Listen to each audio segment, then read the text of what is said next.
Depuis fin novembre, les sargasses ont commencé à atterrir sur nos côtes. Donc je me suis rapproché du sous-préfet de Trinité. Je l'ai informé, il m'a dit que dès lundi, il envoie des jeunes qui sont en insertion pour récupérer les sargasses, pour le ramas des sargasses. Alors, lundi arrivé, je n'ai rien vu. Je l'ai rappelé, vous m'entendez? Je l'ai rappelé. Il m'a dit qu'il donne des sous aux communes, qu'il donne des enveloppes aux communes. Il ne peut pas passer derrière faire le travail pour les communes. Donc j'ai appelé monsieur le maire du Robert. Il est venu sur place, effectivement, il a constaté les faits et il n'est jamais revenu. Donc je l'ai appelé. Ah ben non, il n'est pas venu. Donc j'ai appelé la commune, enfin le service technique, dans la personne de monsieur Bruno Lecomte, qui est responsable des ramas des sargasses. Il m'a dit qu'il peut venir enlever les sargasses, mais il n'a pas d'endroit pour les stocker.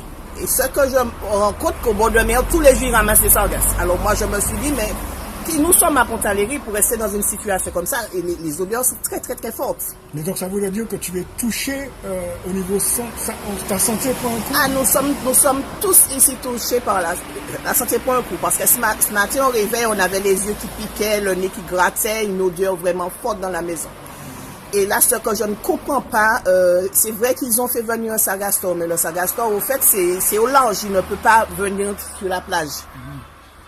Tu penses que des filets ont été plus efficaces? Mais ils nous avaient promis, parce qu'on a érigé un barrage c'était septembre 2018, on avait érigé un barrage dans le quartier avec tous les électroménagers abîmés, on avait barré la route avec pour les interpeller là-dessus. Et le sous-préfet nous avait reçu à la sous-préfecture de Trinité le 4 octobre. Et nous avait dit clairement, formellement, que dans 15 jours, il allait ériger un barrage pour empêcher que les sargasses arrivent. Jusqu'à maintenant. Combien de temps que ça dure, ça? Ah ben, depuis 2011, hein. Depuis 2011 que nous sommes dans cette situation. Est-ce que tu penses que le maire, la mairie, tout ça, ils ont le soutien de l'État français pour pouvoir faire les choses? Parce que si ça se trouve, ils ont peut-être des moyens, mais est-ce que c'est suffisant? Est-ce qu'à leur niveau? Parce que le président, il est venu il n'y a pas si longtemps que ça.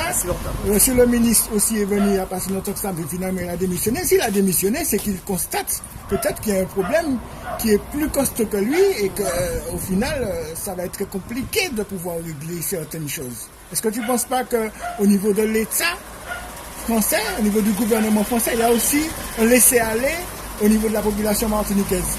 Moi, je pense que l'État a une grande responsabilité dans cette situation aussi. Mais je me dis que le maire, il est maire de sa commune. Et il doit se faire entendre. Employer les grands moyens pour pouvoir nous soulager. Parce que ce qui me préoccupe, c'est de voir qu'ils ont la possibilité d'enlever au bord de mer et pas ici.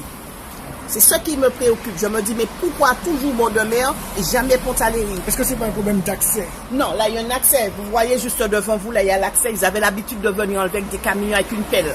Donc, ils peuvent venir l'enlever. Parce que là, je crois qu'il a acheté cette maison pour pouvoir avoir l'accès pour enlever les camions jusqu'au pied de la mer, là. Donc, ils peuvent quand même venir avec le camion comme auparavant, puisque au mois de septembre, quand nous avons fait l'action, ils sont venus enlever des sargasses ici, avec le camion et la pelle. Et pourquoi pas maintenant? Et comment les habitants se protègent alors, maintenant que vous êtes dans cette situation-là? Comment tes voisins et toi, vous vous organisez? Ah ben, nous sommes en train de subir, hein. Nous sommes en train de subir, on n'y peut rien. Nous sommes en train de subir. Voilà la situation dans laquelle nous Il y a déjà eu des problèmes de santé? Il y a eu des problèmes de santé. Il y a des problèmes de santé. Il y a des gens qui... Qu'est-ce qui se passe le plus souvent? Alors, c'est toujours les picotements, les éternuements, les yeux qui grattent, les yeux qui coulent, le nez qui pique. Et puis, la respiration. La respiration, on est un petit peu essoufflé. Voilà, c'est ce qu'on ressent. Et aussi, il y a le gros problème aussi, le matériel aussi. Tous nos matériels s'abîment ici. Un réfrigérateur, c'est 6 mois. Un congélateur, 6 mois. La télé, même pas. Ça fait des dépenses. Alors, ça nous fait des dépenses. À chaque fois, il faut qu'on recommence. Donc, quand on parle, qu'on augmente les impôts, d'accord, je suis d'accord qu'on augmente les impôts sur nous, parce qu'on enlève des sargasses. Mais il faut voir aussi derrière qu'on n'a pas de pouvoir d'achat, puisqu'à chaque fois, il faut recommencer à zéro. Est-ce que cette situation-là, ce n'est pas jouer le pourrissement pour vous inciter à quitter votre maison et aller vivre ailleurs pour au final on y a chasser pensé. d'ici. On y a pensé et on se pose la question, est-ce qu'ils ne veulent pas nous chasser d'ici? Alors que l'État vient de nous vendre ces parcelles-là. Moi, j'ai payé 13 000 euros pour cette parcelle-là où je suis. Et j'ai terminé de payer 13 000 euros pour la zone des 50 places. J'ai payé, j'ai acheté. Là, je suis en attente de l'acte de propriété, c'est tout. Et qu'est-ce que les voisins pensent de ça? Du fait que, est-ce que c'est pas une manipulation? Quelque chose de voulu pour vous obliger à aller vivre, par exemple, dans un HLM alors que vous avez votre maison? C'est à son propos, justement. On était en train de discuter dernièrement. On disait que, franchement, on veut nous chasser d'ici. Ils veulent rien faire pour nous protéger, ils veulent absolument que nous laissions les côtes. Ce sont des choses qu'on vous a déjà proposées? Non, on ne nous a pas encore proposé ça, mais on y pense. On pense que c'est ça, puisque moi je me dis, excusez-moi, je ne suis pas raciste, mais je me dis si c'était des béquets qui habitaient là comme ça, ils allaient déjà faire quelque chose. C'est pas normal qu'après plusieurs interventions, que la situation demeure telle. Est-ce qu'il faut qu'on bloque la route? Est-ce qu'il faut qu'on dévie ce camion de sargasse dans la route? Et c'est une route qui est très fréquentée, donc la population sera bloquée. Mais si on nous pousse à bout, certes, à un moment donné, on va craquer. Alors, mais est-ce que tu sais qu'il y a en ce moment le mouvement des Gilets jaunes de Martinique qui font remonter des revendications et qui appellent la population à venir dans les rues pour expliquer le mal-être, pour expliquer la souffrance que vit la population, en tout cas sur le problème sargasse? Alors, non, je n'étais pas au courant, mais par contre, il y a M. Luce Gabriel qui nous épaule énormément, ce monsieur. C'est un monsieur, je crois, qui s'appelle Président... comment ça s'appelle le truc sargasse, je ne sais pas. Bon, mais il m'a dit si maintenant ils veulent que... En France, ce sont les gilets jaunes, parce qu'il a dit ça lors passe à la télé. En France, ce sont les gilets jaunes, mais ce sont les gilets marrons, puisque les sargasses sont marrons. Alors là, c'est vrai qu'il nous épaule énormément, ce monsieur. Il nous donne une force. En faisant quoi? Enfin, nous accompagnant quand nous voulons mener des actions, faire des réunions pour voir un petit peu quelle action qu'on peut mener pour nous faire entendre, puisqu'ils ne nous entendent pas. On écrit, on téléphone, on ne nous entend pas. Et quelle action qui a été retenue pour pouvoir faire en sorte que ça s'arrête là maintenant? Là, nous sommes en train d'étudier. Okay.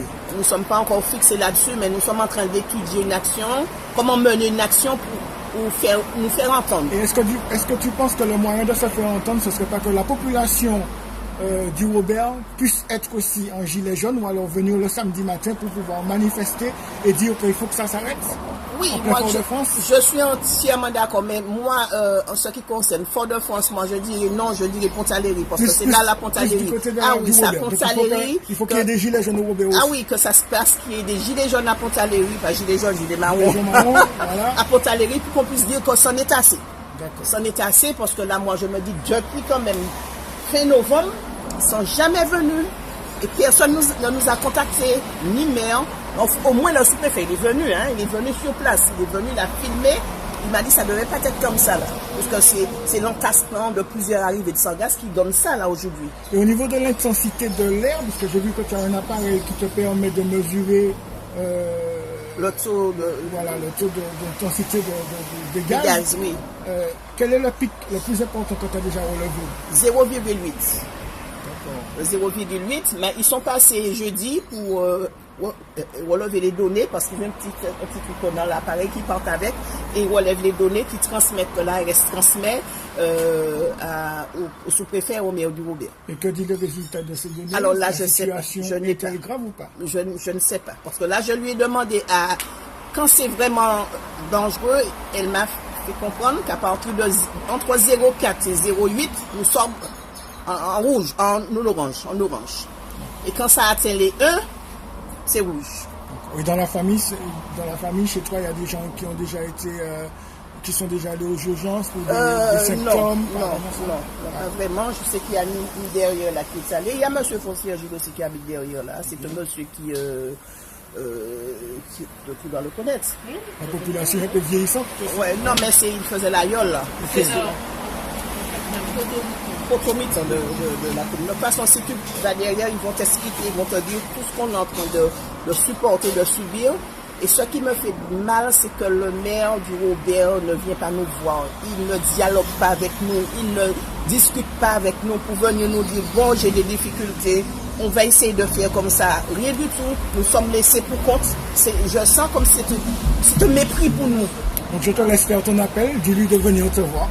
Non, mais je demande au maire du Robert de venir voir la population de Pont-Aléry, de s'expliquer avec nous, parce que plusieurs fois on l'a appelé par téléphone, ça n'a pas marché. Il est le maire de la commune. J'aurais souhaité qu'il vienne un peu discuter avec nous à Pont-Aléry, même s'il a des difficultés pour enlever les sargasses, venir nous expliquer.